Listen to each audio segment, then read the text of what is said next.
Hello Royalties, welcome to yet another video. My name is Hanega Dete. Thank you very much for tuning in. Thank you very much for stepping by.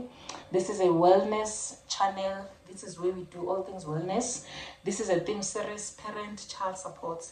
This is a platform where I help parents to build strong and healthy relationships with their children. We know strong family bonds are built from healthy family system. So I'm a professional social worker, and I do this work just to extend my help to parents based on what I've learned as a parent. Now I'm extending it to other parents so that we do not keep on repeating the same mistakes as we raise our children. Thank you very much for stepping in. On this theme, I've been dealing with modern parenting. I defined what is modern parenting. You can look on the previous videos, and then I explained that I'm gonna be dealing with characteristics of modern parenting. I did the first one, which is embracing technology and digital art.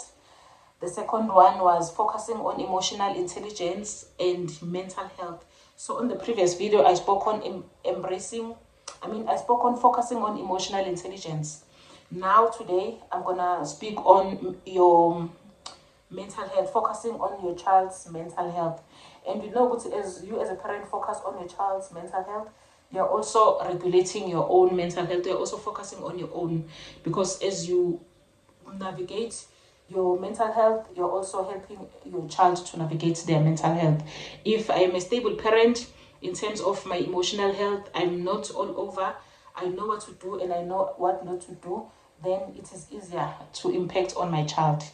So today, as we focusing on mental health, these are the pointers that I will be sharing about. The first one is check in regularly. Ask kids about their feelings, concerns, and experiences. It is very much important, Royalties, to keep on checking on our children's experiences, feelings, and thoughts. When you know what your child is thinking about, or when you know the level of your child's thinking, you know what you're dealing with.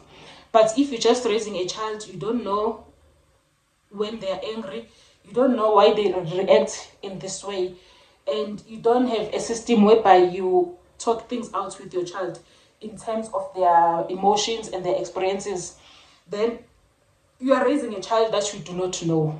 And this child is also raised by a parent that do not know their child. So in this channel, we are just trying to bridge that gap between children and their parents. We need to raise children that we know. How is it possible to get to know your child better? Is to try by all possible means on daily basis, if possible, or maybe once or twice a week. Try to sit down with your child, understand what they're thinking about, what is in their thoughts, what is their feeling. Help your child to be able to express what they're feeling and why they're feeling the way they're feeling. And if maybe your child is not an open child who can just tell you easily, you can start the conversation by giving your child feedback. I see today you are angry, you're not okay, you're moody, or what is going on, what is on your mind, what are you thinking about, what happened that made you to start feeling the way that you are feeling. Then in that way, you are opening a channel for your child to be able to express their feelings, their thoughts, and their emotions freely, knowing there's no judgment here. This is a safe space. I'm your parent. You can talk to me. You can express how you're feeling, and we can try to talk it out and work it through. So yes, this is the point that says check in regularly. Make it your business to regularly check on your child's emotions, check on their experiences. What happened at school today? How did that make you feel?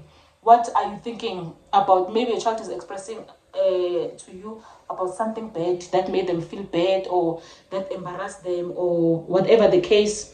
Have a follow-up question on wanting to know what, as they feel like that, or as they felt like that at school when that happened, what is it that they're thinking right now? It will help you to understand, are you raising an angry child? Are you raising a bitter child? Are you raising a kind child? You will get to understand, okay, even if they make him or her feel bad at school, she still managed to come up with a good resolution or a solution and handled her emotions better and found a solution for her, whatever that the case was. And you will know what, okay, I'm raising a child that is compassionate, that has sympathy for other children. Or maybe if your child says, I wanted to beat the child, or I was aggressive. If your child gives you that feedback, you would say he or she became aggressive to another child, then you know what, okay, there are anger issues. Then you need to go back and find out where are these anger issues coming from. Sometimes we are raising children that are a ticking time bomb and you don't even know. Your child is so angry, your child is ready to destroy other people's life, and you are living with the child but you don't even know until you are called at school back busy. Your child has done this and that. It's only then that you understand, oh, my child is so angry, I wonder why is this child this angry. But if you keep on checking on them regularly, then you will stay on top of the game at home. Number 2 says, create a safe space. Make home a safe and non-judgmental space for kids to open up. Make sure as a parent, your child can express their feelings and their experiences freely and openly without judgment. Remember, the world is already judging your child. The world is already so hard on your child. Now the child comes home and she or he's coming back to the same place as the world, judgmental place, no freedom of expression. They cannot express their emotions freely without being judged. No, the world is doing that and it's enough for the child. So we need as parents to create a safe space, a non-judgmental space, and a non-judgmental attitude as we speak with our children, as they express how they feel, their thoughts and their feelings and their emotions. We need not to judge. Even if you feel that your child was on the wrong, do not make them feel that they are the worst child ever. So let your child understand that it's normal to feel like that sometimes, and they can come back from those kinds of feelings and emotions. So the last one says, seek help when needed. Don't hesitate to consult professionals if you are concerned about your child's mental health. As soon as you realize, things are getting out of hand, I'm not able to help this child the way I thought I could, talk to professional people, talk to people who are able to help your child, professionals, therapists, counselors, social workers, wherever you can get help. Use that help for your child. It is important royalties to take care of our children's emotions. Thank you very much for tuning in. Thank you very much for stepping by. Don't forget to like, comment, and subscribe to grow the channel. Until next time, ta-ta.